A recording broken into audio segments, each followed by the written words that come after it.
जी IS 16 हम लोगों ने कल स्टार्ट किया था और इसके अंदर डेफिनेशन में कल हम लोगों ने की थी।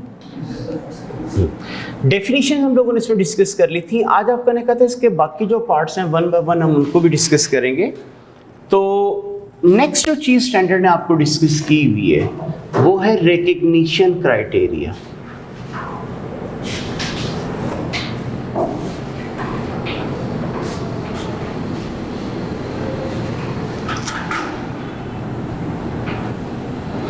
रिकग्निशन क्राइटेरिया का मतलब होता है कि कब किसी चीज़ को प्रॉपर्टी प्लांट के तौर पे आप अपनी बुक्स ऑफ अकाउंट में रिकॉर्ड करोगे, उसे हम रिकग्निशन क्राइटेरिया का नाम देते हैं।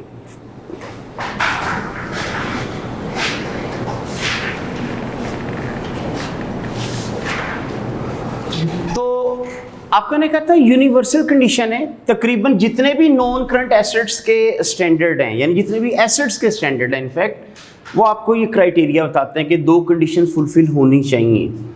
अब उसमें पहली कंडीशन हमारी क्या होती है कि future economic benefit will flow to the enterprise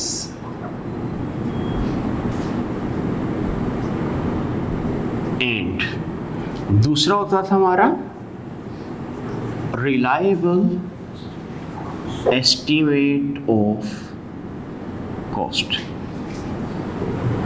ठीक है, future economic benefits will flow to the enterprise and reliable estimate of cost. ये दोनों क्राइटेरिया फुलफिल हो जाएं तो हम लोग कहते हैं उस चीज को आप एज एन एसेट अपनी बुक्स में रिकॉर्ड कर ले। अब इशू बना सेफ्टी एंड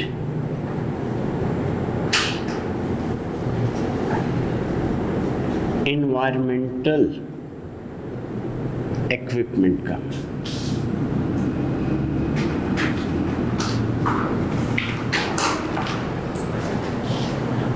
कुछ लोगों ने पॉइंट रेज किया कि जो सेफ्टी और एनवायरमेंटल इक्विपमेंट होते हैं ये इकोनॉमिक बेनिफिट का फ्लो नहीं देते, इनसे इकोनॉमिक बेनिफिट का फ्लो नहीं होता, इसलिए इसको एसेट नहीं बुक होना चाहिए।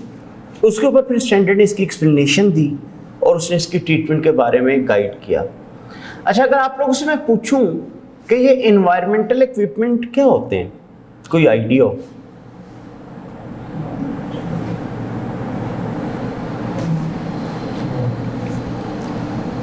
एनवायरमेंटल इक्विपमेंट का मतलब होता है ऐसे इक्विपमेंट जो पोल्यूशन वगैरह को मिनिमाइज करें, जो इन्वायरमेंट फ्रेंडली आपके ऑपरेशनल एक्टिविटीज़ को करें, यानी जो आपके कार्बन फुटप्रिंट्स हैं उनको मिनिमाइज कर दें।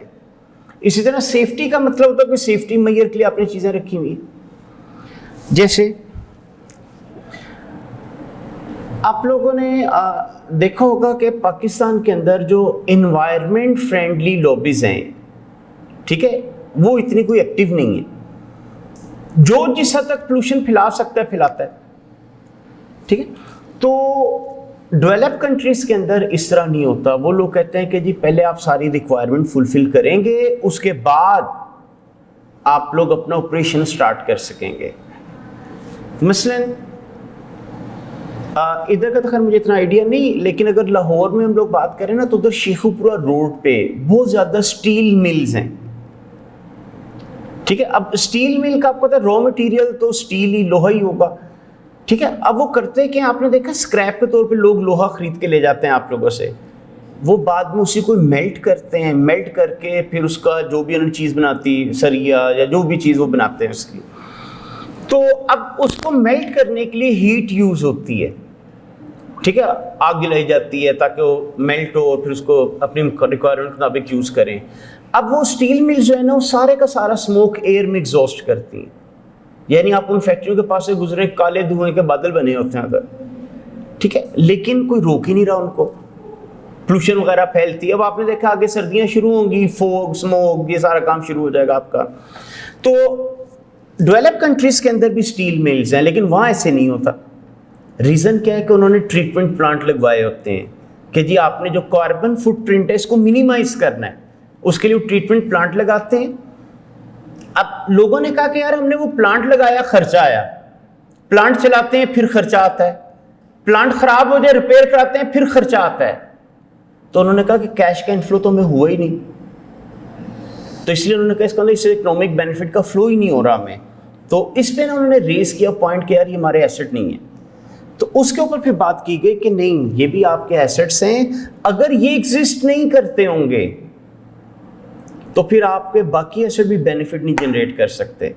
मतलब पाकिस्तान में तो रोकता कोई नहीं, आप बाकी फैक्ट्री लगा के काम शुरू रखते हो, लेकिन डेवलप कंट्री में क्या होता है, वो आपकी फैक्ट्री ऑपरेशनल ही नहीं होने देते, वो कहते हैं पहले ये लगाओ फिर आगे काम होगा। एक बेसिक एग्जांपल, कोई 3-4 हफ्ते पहले मैं वो एक डॉक्यूमेंट्री देख रहा था, तो आपने देखा है हॉस्पिटल के अंदर पेशेंट्स को ड्रिप्स लगती हैं, इंजेक्शन लगते हैं, तो अब थोड़ा ट्रेंड तो बन गया कि वो नीडल तोड़ देते हैं, ठीक है, लेकिन स्टिल वो इंजेक्शन कचरे में फेंकता है, ड्रिप्स जो होती हैं कचरे में फेंकती हैं।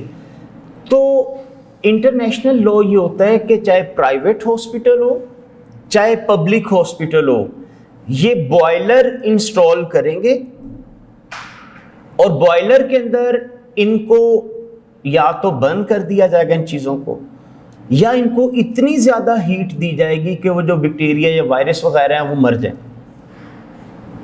अब पाकिस्तान के अंदर शायद ही किसी हॉस्पिटल ने लगाया हो, ठीक है, अदरवाइज लोग क्या करते हैं, वो सारा काम जो भी गंद वगैरह होता है कचरे में फेंक देते हैं। कचरे में आपने देखा लोग चुनने वाले बैठे होते हैं, तो वो रबर, क्योंकि वो होता है पाइप, आपने देखा है उसका ड्रिप का, वो रबर के तौर पे यूज़ हो जाता है, तो वो लोग क्या करते हैं, वो उनको फिर चुन लेते हैं। तो अब वो जो मैं आपको बता रहा हूँ, हफ्ता कोई महीना पहले तकरीबन मैं एक वो डॉक्यूमेंट्री देख रहा था, लाहौर में कोई एक जगह पकड़ी गई थी, तो अब उधर ढेर लगा हुआ था ड्रिपों का, उनके रबर का, प्लास्टिक का। उसने कहा कि आप लोग क्या करते हो इसको, तो पहले तो खैर बता नहीं रहे थे, लेकिन जब वो पुलिस वालों ने थोड़ी सख्ती वगैरह की तो उसने कहा कि इस रबर से जो बच्चों के फीडर के निप्पल होते हैं हम वो बना देते हैं। अब मसलन देखिए, एक पेशेंट की लाजिम बात है जम्स वगैरह वाली रबर होगी, उससे वो उसको मेल्ट करके वो बना देते हैं, तो कितना हार्मफुल चीज़ है, ठीक है। तो बताने का मतलब है कि पाकिस्तान में क्योंकि इस तरह की लॉबीज इतनी एक्टिव नहीं है, कोई इनको रोकता ही नहीं है। इवन आपने देखा होगा कि कई दफ़ा ये जो ARY पर उसने दिखाया कि जो मुर्गियों की हड्डियों से और अंथड़ियों से ऑयल घी निकालते हैं, ठीक है, हालांकि वो सेहत के लिए यूज नहीं है, लेकिन उधर वो फैक्ट्री सील कराता है, हफ्ते बाद फिर ऑपरेशनल हुई होती। तो बता मैं आपको ये रहा था कि ये जो एनवायरमेंटल इक्विपमेंट होते हैं, ये वो इक्विपमेंट होते हैं जो कि पोल्यूशन को मिनिमाइज करने के लिए यूज़ होते हैं। तो स्टैंडर्ड ने कहा कि ये बज़ाहिर आपको लगता है ये इकोनॉमिक बेनिफिट नहीं देता, लेकिन ये खुद से नहीं देता, लेकिन दूसरों के साथ मिलके बेनिफिट जनरेट करता है। वो कहता है अगर ये नहीं ना होगा तो फिर आपके दूसरे भी ऑपरेशनल नहीं हो पाएंगे।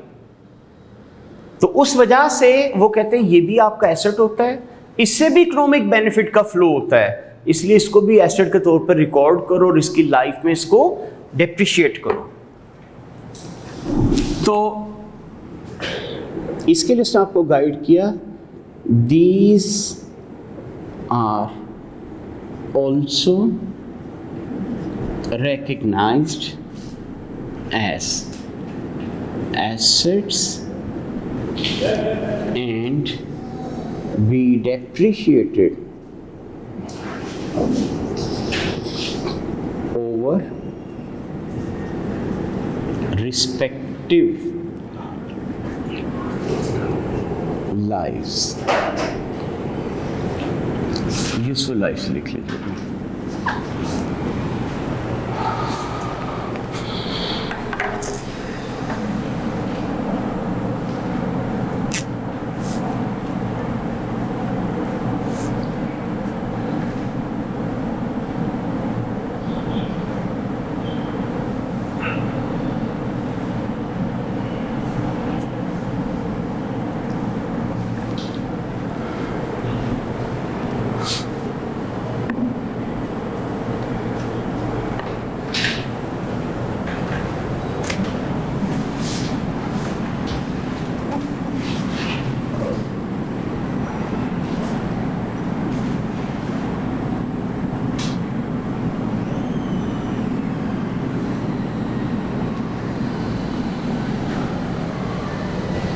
Then initial measurement.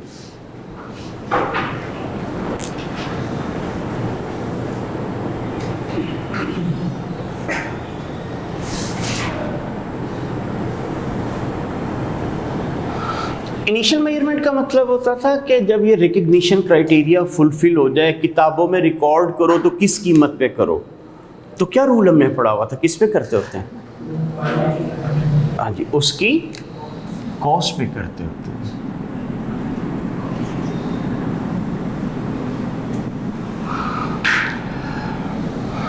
फिर स्टैंडर्ड ने एक्सप्लेन किया कि कॉस्ट क्या होती है। कहते हैं कॉस्ट का मतलब होता है purchase price plus import duties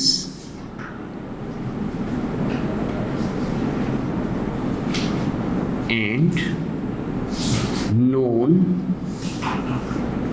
refundable taxes plus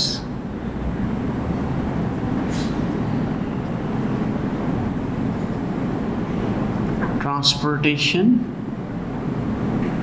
and handling costs plus installation costs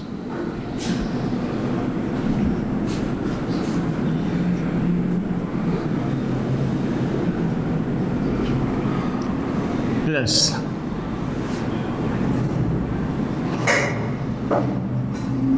initial testing costs after deduction of revenue to be generated from sale of samples plus initial estimate of cost of dismantling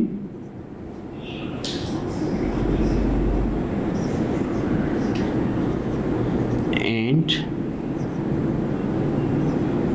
restoring the site or minus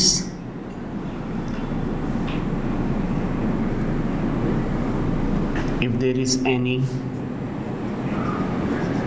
trade discount, cash discount and similar rebates.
जी हो गया।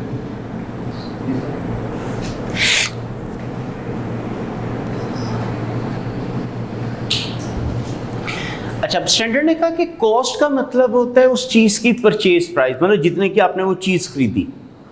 अच्छा, अब अगर मैंने cash पे खरीदी तो आपने कल पढ़ा था ना कि अमाउंट ऑफ कैश पेड और टू बी पेड, और अगर आपको मैं कहूँ बार्टर ट्रांजैक्शन किया तो फिर आपने कहा था fair value of asset given up plus cash adjustment. तो कह रहे हैं इस हिसाब से उसकी परचेज प्राइस डिसाइड होगी। उसके बाद इसमें आगे क्या आएगा, कह रहे इसमें जो इंपोर्ट ड्यूटीज आपने दी हैं वो ऐड कर लो। इंपोर्ट ड्यूटीज आप पे लगाई जाती हैं ताकि इंपोर्ट्स को डिस्करेज किया जाए।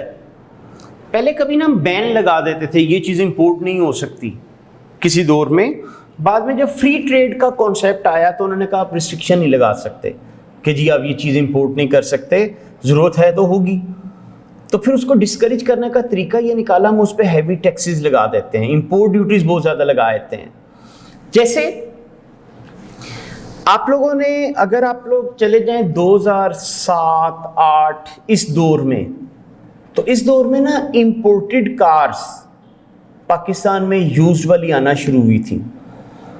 तो उस वक्त तकरीबन 3.5-4 लाख की अच्छी गाड़ी आपको इंपोर्टेड मिल जाती थी। हालांकि उस वक्त मेहरान तकरीबन 2.5-3 लाख की थी, ठीक है। उसकी निस्बत कई टाइम्स ज़्यादा फीचर होते थे उस गाड़ी में, आपको 3.5 लाख 4 लाख, जो बंदा खुद इंपोर्ट करता था 2.25-3 लाख में भी उसको पड़ जाती थी। उसकी रीज़न क्या थी, उस वक्त एक तो गिफ्ट के नाम से अगर चीज़ आए तो वो उस पर आमतौर पर टैक्स नहीं था, दूसरा जिन पे टैक्स था वो भी कोई 40% रेट था कि वैल्यू का 40%, तीसरा उस वक्त रिस्ट्रिक्शन कोई नहीं थी कि कितनी पुरानी गाड़ी आप इंपोर्ट कर सकते हो। एक्चुअली जापान के अंदर रूल है कि 5 साल से पुरानी गाड़ी उधर रोड पे नहीं चल सकती। अभी कल परसों शायद आपने देखा होगा, ये कराची में आपने देखा बसेस वगैरह के एक्सीडेंट बहुत ज़्यादा होते हैं गाड़ियों के। तो अब उन्होंने लॉ एक पास कराया है कि 35 साल से पुरानी गाड़ी रोड पे नहीं चलेगी, ठीक है, कि 35 साल, हालांकि ये काफ़ी ज़्यादा उन्होंने लाइफ दे दी, बहरहाल स्टिल उन्होंने कहा जी इससे पुरानी गाड़ी तो रोड पे नहीं चलेगी, हाँ इससे बाद वाली जो है वो आप लोग चला सकते हो। तो जापान के अंदर आपका का रूल ये है कि 5 साल से पुरानी गाड़ी नहीं चल सकती, तो 5 साल के बाद तो स्क्रैप हो जाती थी। अब उनका रूल क्या था कि या इसको एक्सपोर्ट कर दो या इसको डिस्पोज ऑफ कर दो, रोड पे नहीं चल सकती। तो फिर लोग करते क्या थे, हमारे जो एजेंट्स वगैरह थे पाकिस्तान के एंड सो ऑन, तो ये लोग उधर चले जाते थे, उधर से उनसे ना स्क्रैप के रेट पे ख़रीद लेते थे। अब बेशक 5 साल पूरे हो गए, क्योंकि वहाँ पे वेयर एंड टेयर इतनी नहीं होती, टाइमली मॉनिटरिंग की जाती है, वो स्टिल यूज़ गाड़ी हमारी ब्रांड न्यू से अच्छी हालत की होती है। तो लोग क्या करना शुरू हो गए, वहाँ से इंपोर्ट करते थे, एक तो स्क्रैप के रेट पे मिली होती थी सस्ती, ऊपर से टैक्स भी कम, तो यहाँ पे आके वो बेच लेते थे। फिर ये जो हमारे लोकल मैन्युफैक्चरर थे, उस दौर में 3 ही होते थे, सुजुकी, टोयोटा और होंडा। आपने देखा है जितनी भी गवर्नमेंट्स के पास गाड़ियाँ हैं वो इन्हीं तीनों में से किसी एक की होती हैं, तो प्लस पॉलिटिशियंस वगैरह को भी गिफ्ट वगैरह भी मिल जाते हैं एंड सो ऑन। तो इन्होंने लॉ पास करा लिया कि जी एक तो 3 साल से पुरानी गाड़ी इंपोर्ट नहीं करने दो, दूसरा टैक्स बढ़ाओ इन पे, वरना हमारी लोकल इंडस्ट्री बंद हो जाएगी। तो गाड़ियों के ऊपर इन्होंने 200% टैक्स कर दिया। अब ऊपर से इन्होंने कहा जी 3 साल से पुरानी गाड़ी नहीं आएगी, तो जो 3 साल यूज गाड़ी है वो तो 2 साल उधर भी चल सकती है, क्या आपको स्क्रैप के रेट पे मिलेगी?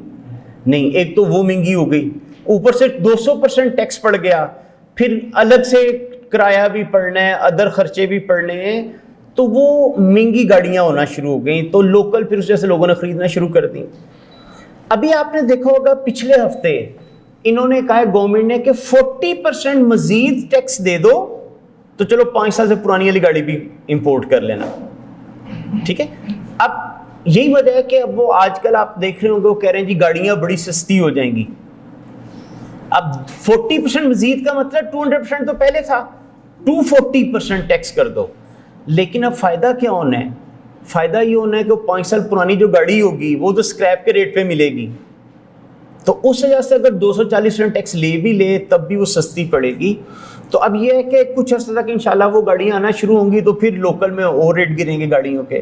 तो बहरहाल बता मैं आपको ये रहा था कि वो लोग कहते हैं कि आप लोगों ने प्रॉपर डिस्पोजल वगैरह का ख्याल रखना होता है।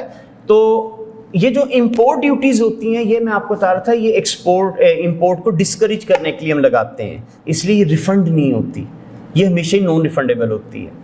अच्छा, प्लस हमने क्या लिखा है, नॉन रिफंडेबल टैक्सेस, कि वो टैक्सेस जो आपको रिफंड नहीं होंगे। अच्छा, एक चीज़ आप याद रखें, जो एडवांस इनकम टैक्स होता है ये हमेशा एडजस्टेबल होता है, यानी रिफंडेबल होता है। तो इसलिए इनकम टैक्स एसेट की वैल्यू में ना ऐड कर दीजिएगा।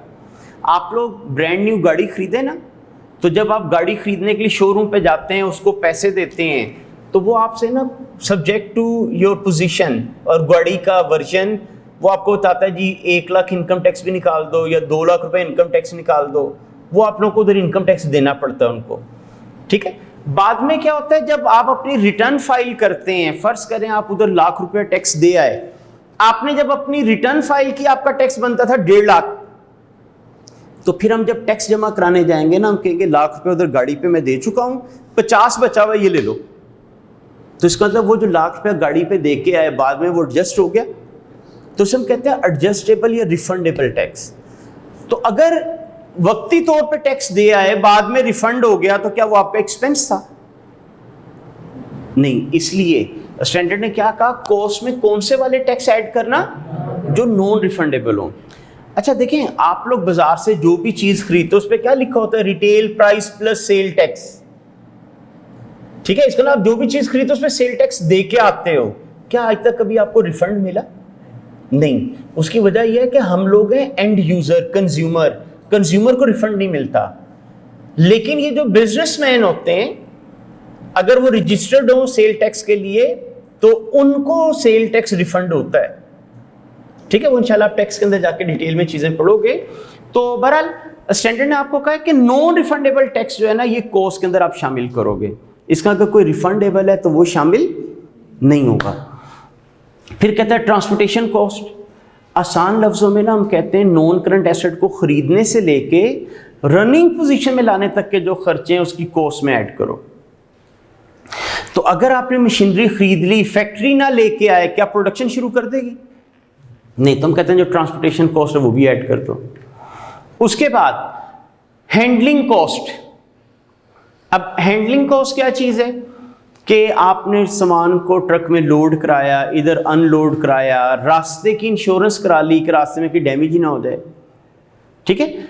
खाली इंश्योरेंस हो तो कॉस्ट में ऐड नहीं होती। इंश्योरेंस इन ट्रांजिट का आ गया तो फिर वो इसमें ऐड होती है, तो इंश्योरेंस इन ट्रांजिट इसमें आ जाएगी, ठीक है। उसके बाद कह रहे हैं इंस्टॉलेशन, फैक्ट्री के अंदर मशीनरी पहुंच गई, अगर आपने उसको इंस्टॉल ना कराया तो भी काम नहीं करेगी। इंस्टॉलेशन से रिलेटेड जितना खर्चा है, चाहे सिविल वर्क है, इलेक्ट्रिक वर्क है, सैनिटरी वर्क है, ऑल्ट्रेशन इन बिल्डिंग है, सारा कुछ मशीनरी की वैल्यू में ऐड होगा। मसलन इस रूम में मैंने मशीनरी लगवानी थी, मशीनरी की रिक्वायरमेंट है पानी की सप्लाई होनी चाहिए, इस रूम में पानी का कनेक्शन कोई नहीं, मैंने सैनिटरी फिटिंग कराई कि पानी होना चाहिए। अब बज़ाहिर सैनिटरी का खर्चा बिल्डिंग का होता है, लेकिन इस सिचुएशन में किस एसेट की वैल्यू में ऐड होगा? हाँ जी, इस सूरत में ये मशीनरी की वैल्यू में ऐड होगा, क्योंकि मशीनरी की वजह से भी। अब उस मशीनरी के लिए हैवी पावर सप्लाई रिक्वायर्ड है, इस कमरे के अंदर नॉर्मल वायरिंग हुई हुई है, उन्होंने कहा जी ये तो स्पार्क हो जाएगा या शॉर्ट हो जाएगी, यहाँ पे नहीं चलेगी, इसके लिए मोटी वायरिंग करवाएं, यानी जो हैवी वायर होती है वो यूज़ कराएं। अब उसके लिए मैंने वायरिंग करा दी। अब ज़ाहिर वायरिंग का खर्चा बिल्डिंग का होता है, लेकिन यहाँ पे मशीनरी का बनेगा। फिर आप लोगों ने कहा कि जी इसके लिए एक स्टेप होना चाहिए, ज़मीन से कम 3 फीट हाइट पे इंस्टॉल होगी, उसके लिए आपने 3 फीट हाइट का एक स्टेप बनवाया, उसके लिए सीमेंट आई, ईंटें आई, अदर जो भी मटीरियल आया। बज़ाहिर ये कंस्ट्रक्शन का खर्चा है, बिल्डिंग का खर्चा है, लेकिन ये भी मशीनरी में ऐड होगा। फिर मशीनरी का साइज इतना बड़ा इस दरवाजे से अंदर ही नहीं आ रही। आप लोगों को मैंने कहा यार दीवार गिरवाएं, इधर रिमूवेबल ग्रिल लगवा लें ताकि जब कभी भी निकालनी हो ग्रिल खोली और इसको निकाल लिया। दीवार गिराना, ग्रिल लगाना बज़ाहिर बिल्डिंग का खर्चा था, लेकिन इस सिनेरियो में ये भी किसका हो जाएगा? मशीनरी का। तो उसने कहा जितना भी इंस्टॉलेशन का खर्चा वो सारा भी इसमें ऐड कर दो। मशीनरी इंस्टॉल हो गई, अब बंदा कहे जी लग गई है मशीनरी, मेरे पैसे दे देगा, उसको पैसे दे के भेज दूँ? नहीं, मैं उससे कहूँगा चला के दिखाओ। उसने मुझे कहा मटीरियल ला के दो, मैं चीज़ें बना के दिखाता हूँ। अब फर्ज करें मैंने 15,000 रुपये का मटीरियल ख़रीदा और उसको मैंने ला के दे दिया कि ये लो 15,000 का मटीरियल। अब वो जो 15,000 मेरा खर्चा है दैट इज़ टेस्टिंग कॉस्ट, ठीक है। उसने सैंपल बनाए, सैंपल बिल्कुल ठीक बने, सेटिस्फाई हो गया मैं। अब मैंने उसकी चार्जेस जो थे इंस्टॉलेशन को उसको दे के भेज दिया। अब मसलन सैंपल को क्या करना है, हम लोग ना वो सैंपल अपने एम्प्लॉयज़ को बेच देते हैं नॉमिनल रेट पे। अब जैसे 15,000 रुपये का मटीरियल आया था, उससे जो सैंपल बने, हो सकता है मैं 6,000 में एम्प्लॉयज़ को कौन ले जाओ उठा के, 10,000 में उन्हें कौन ले जाओ उठा के, ठीक है। तो स्टैंडर्ड ने आपको कहा कि टेस्टिंग कॉस्ट जो 15,000 आई थी उसमें से माइनस करो जो रेवेन्यू बेच के, यानी रेवेन्यू जनरेट हुआ सैंपल बेच के। जैसे आपको मैंने कहा 15,000 टेस्टिंग कॉस्ट आई, 10,000 के सैंपल बेच दिए, तो कहता 5,000 ऐड कर लो। अच्छा, अब क्वेश्चन में आता अगर वो सैंपल में 20,000 के बेच देता, 15 का खर्चा आया, 20 के बेच देता, फिर क्या होगा? इसके बारे में ना स्टैंडर्ड साइलेंट है, इस पे चलती है प्रोफेशनल जजमेंट। प्रोफेशनल जजमेंट ना सब्जेक्टिव काम है, मैं कुछ कहूँगा अगला बंदा आपको कोई और कहेगा। तो स्टूडेंट लेवल पे सब्जेक्टिव यानी जो प्रोफेशनल जजमेंट होती है वो एग्जामिनेबल नहीं होती। इसलिए आपको जब भी आएगा इसी तरह का ही आएगा कि जी 50,000 रुपये टेस्टिंग पे लगा, 30,000 के बेच दिए, 50,000 लगा, 15,000 के बेच दिए, ठीक है। उसके बाद है जी initial estimate of cost of dismantling and restoring the site. कह रहे हैं कि अब आप ना इनिशियल एस्टिमेट बनाओ कि कल को जब ये मशीनरी अपनी लाइफ पूरी कर लेगी तो इसको ऐसे तो नहीं रोड पे फेंक देना, इसको प्रॉपरली डिस्पोज ऑफ कराना है। तो कह रहे हैं इसके डिस्पोजल पे जो खर्चा आएगा वो भी आज इसकी कॉस्ट में ऐड करो। तो क्या सर्टन होगा कि जी मेरा लाख रुपए का खर्चा आना है? नहीं, अंदाजा ही है, एस्टिमेट है। अब मतलब देखिए 5 साल लाइफ है, 5 साल के बाद मैंने कहा था लाख लाना है, पता चला 2 लाख लग गया। या पहले मैंने कहा था लाख आएगा, साल का मुझे रियलाइज हुआ नहीं यार लाख कम है, 3 लाख आएगा। तो उसके अंदर फिर हमें चेंजेस भी करना पड़ती हैं। वो कैसे करते हैं वो आप रिपोर्टिंग 2 में इंशाल्लाह जाके पढ़ोगे। तो बहरहाल अभी उसने कहा डिसमेंटलिंग कॉस्ट भी इसमें ऐड होती, और फिर कह रहे हैं इसमें से माइनस कर लीजिएगा अगर कोई ट्रेड डिस्काउंट है, अगर कोई कैश डिस्काउंट है, या कोई इसी तरह की और कोई रिबेट रिलैक्सेशन मिली तो माइनस कर लो। तो ये उसने आपको बताया अबाउट इनिशियल मेजरमेंट कि फर्स्ट टाइम जब एसेट ये क्राइटेरिया दोनों फुलफिल करेगा, उसको किताबों में रिकॉर्ड करोगे तो किस कीमत पे किया जाएगा, ठीक है। इनकी एग्जांपल्स हम लोग देखेंगे, लेकिन अभी मैं पहले एक अगला रूल भी आप लोगों को डिस्कस कर दूं।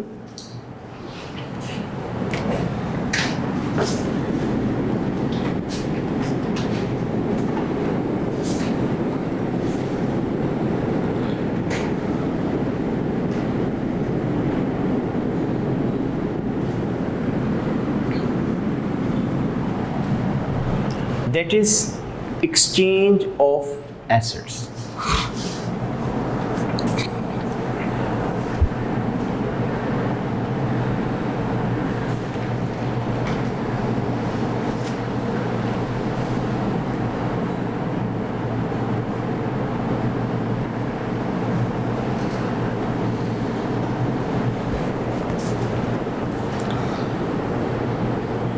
कि अगर कभी बार्टर ट्रांजैक्शन करोगे तो नया एसेट किस कीमत पे रिकॉर्ड होगा। स्टैंडर्ड ने इसके स्टेप बाय स्टेप कुछ हमें रूल गाइड किए हैं। कल वैसे मैंने आपको बताया था कि fair value of asset given up plus cash adjustment ले लो, ठीक है, लेकिन स्टैंडर्ड उसके अलावा भी हमें कुछ चीज़ें बताई हैं।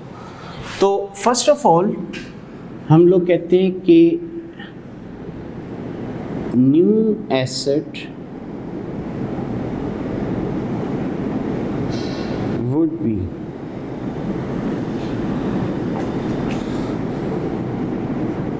recognized at fair value of asset given up plus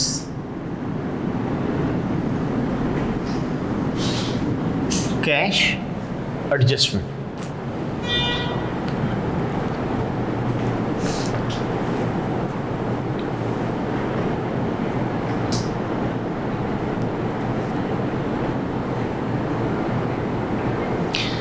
कहते हैं नए एसेट को आप रिकॉर्ड करना, जो पुराना एसेट दिया ना उसकी जो फेयर वैल्यू, जो मार्केट वैल्यू थी, प्लस जो कैश एडजस्टमेंट हुई।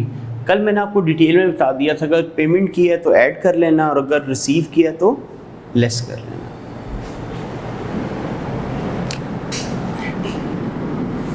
फिर स्टैंडर्ड ने कहा, कहते हैं if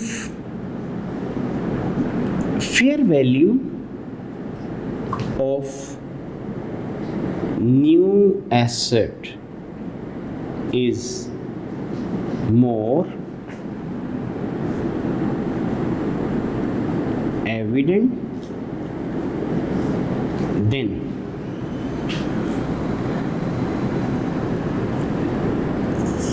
new asset will be recognized at its fair value.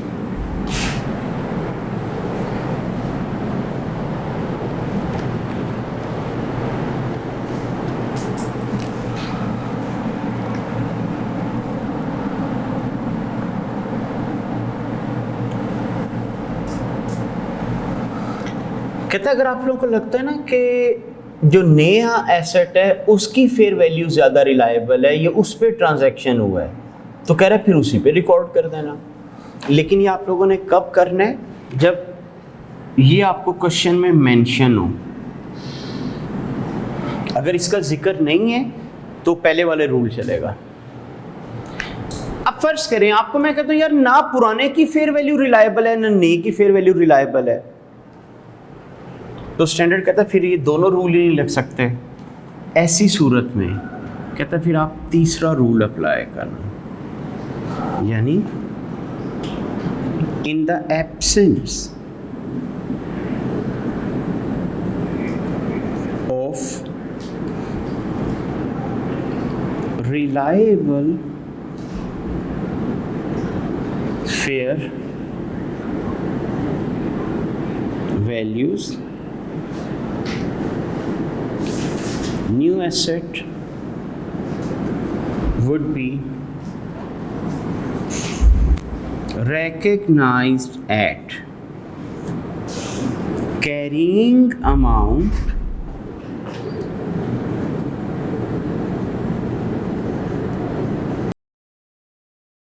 of asset given up plus cash adjustment।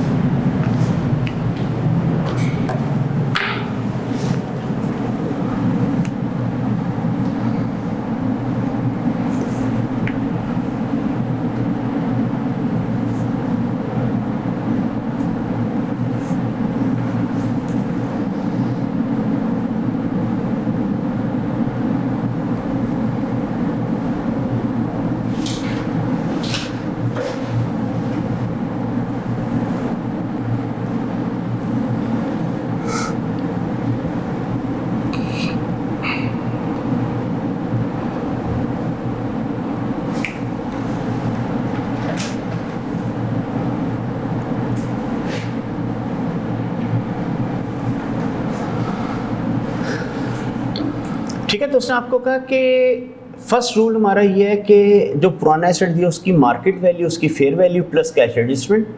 लेकिन अगर कहीं पे आपको क्वेश्चन में बताया जाए कि नया एसेट जो है उसकी फेयर वैल्यू ज़्यादा रिलायबल है, तो फिर ऐसे सूरत में कह रहा है उसी कीमत पे रिकॉर्ड कर देना। अगर दोनों में से किसी की भी रिलायबल फेयर वैल्यू नहीं है तो फिर कहता है आप लोगों ने जो पुराना एसेट दिया उसकी जो कैरिंग अमाउंट, जो बुक वैल्यू थी वो ले लेना, और उसमें अगर कोई कैश लिया या दिया वो प्लस माइनस कर लेना। तो इस तरह करके कह रहे हैं नए एसेट की कॉस्ट निकल आएगी। ठीक है, लेकिन वो क्या चीज़ निकलेगी ये, बाकी ये सारी चीज़ें ऐसे ही हैं।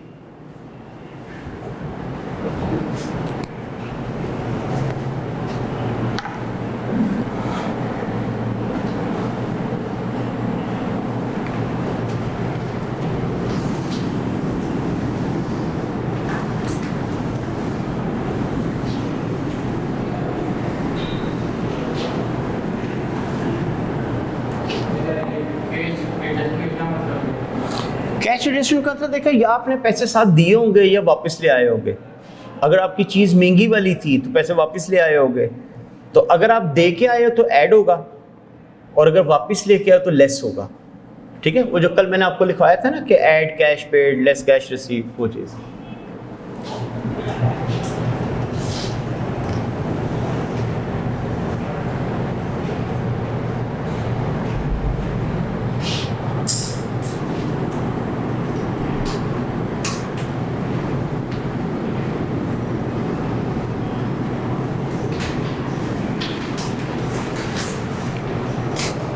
Subsequent expenditures.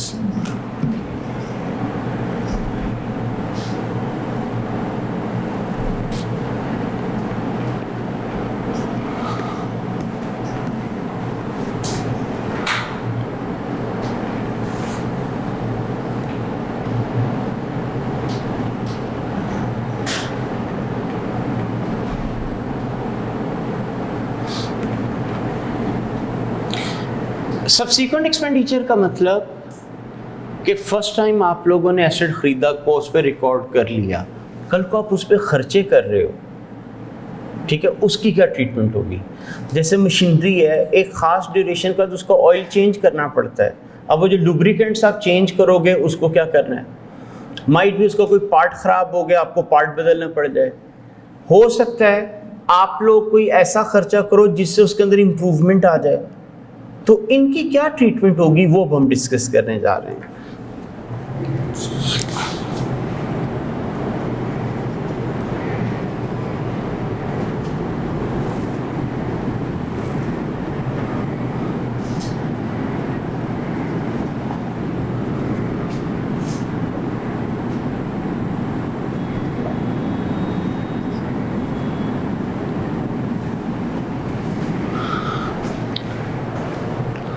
जी, तो स्टैंडर्ड कहता है regular repairs would be charge to expense.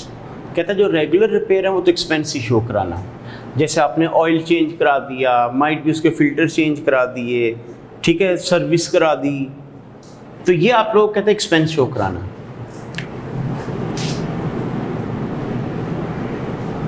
Improvement costs would be capitalized.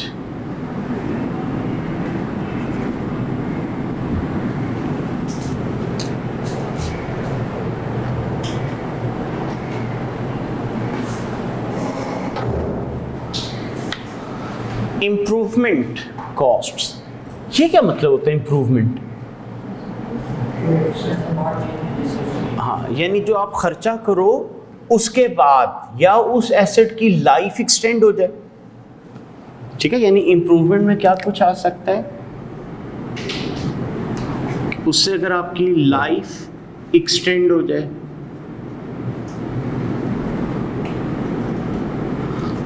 इसी तरह इंक्रीज इन एफिशिएंसी आ जाए,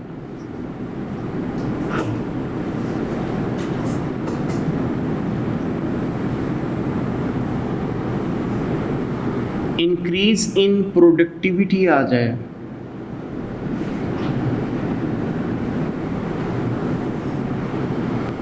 इसकी वजह से डिक्रीज इन कॉस्ट्स आ जाए,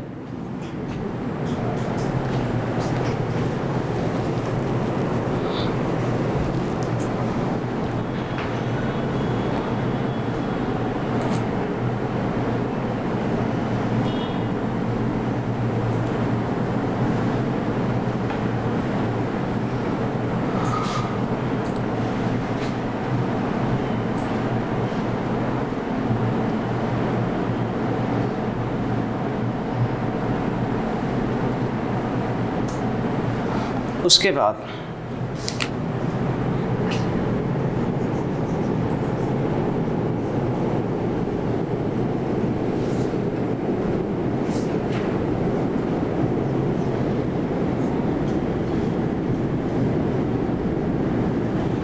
रेगुलर रिप्लेसमेंट ऑफ पार्ट्स।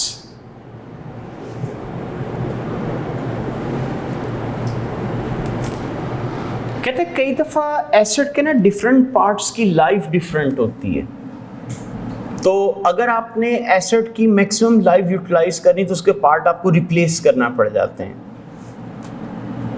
तो उनके बारे में वो डिस्कस कर रहा है।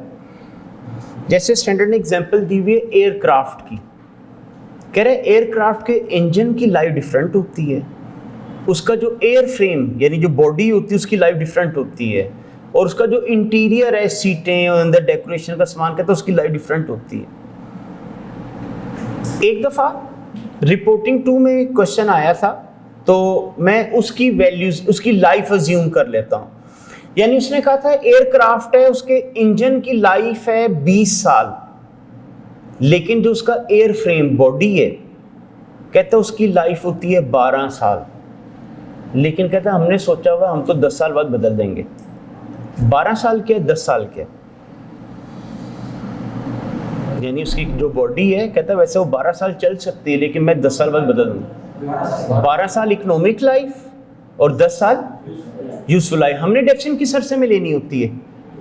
यूजफुल लाइफ में। इसका हमारे से रेलेवेंट 10 हो गया। फिर उसने कहा जो इंटीरियर है उसकी लाइफ 5 साल है। इसका मतलब अब अगर आप इंजन पूरा 20 साल इस्तेमाल करना चाहते हो तो बॉडी कितनी दफ़ा चेंज करानी पड़ेगी? बॉडी एयर फ्रेम जो है, हाँ एयर फ्रेम आपको एक दफ़ा तो जहाज़ में लगा आया होगा ना, तो 10 साल बाद आपने एक दफ़ा चेंज कर दिया, तो एक दफ़ा आपको उसकी बॉडी चेंज करानी पड़ेगी। और इसी तरह अगर इंटीरियर की बात करें तो वो कितनी दफ़ा चेंज होगा? हाँ वो 3 टाइम चेंज होगा। पहली दफ़ा तो लगा ही आया था, 5 साल पूरे हुए फिर लगवा दिया। अब फर्ज करें हमारा जो एयरक्राफ्ट है, मेरे लिए प्रॉब्लम ये आ रही कि यार इनको कैसे रिकॉर्ड करूं?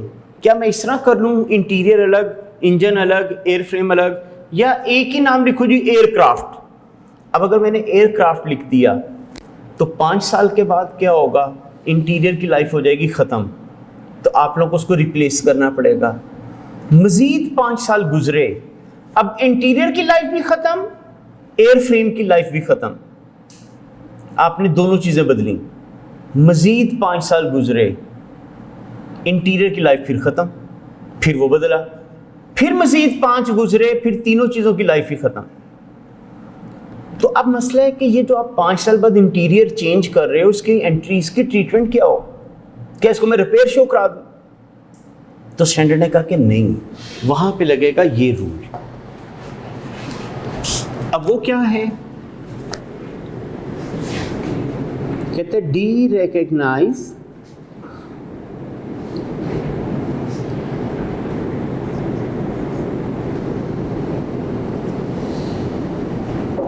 the cost of old parts and recognize the cost of new parts. ठीक है, D recognize the cost of old parts and recognize the cost of new parts. और फिर de-recognize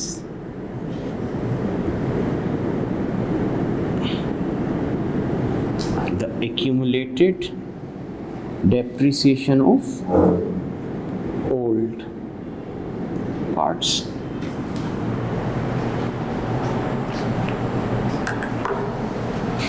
ठीक है, एसेट की कॉस्ट में से हम कहते हैं पुराने पार्ट्स की कॉस्ट माइनस करो, नई की ऐड कर लो, और एक्यूमुलेटेड डेप्रिसिएशन से पुराने की एक्यूमुलेटेड डेप्रिसिएशन माइनस कर दो। तो इस तरह करके इनको काउंट फॉर किया जाता है। तो इसमें तो एफिशिएंट नहीं है, मतलब पार्ट्स में ये तो सब चेंज नहीं हुई ना, मतलब पुराने पार्ट में ना मुझे एफिशिएंट नहीं, न्यू पार्ट्स की तरह, क्योंकि ये तो एग्जैक्ट नहीं होगा। एक्चुअली देखिए ना, इससे अगर आप लोग पार्ट नहीं चेंज करोगे तो 20 साल इंजन बेनिफिट नहीं देगा।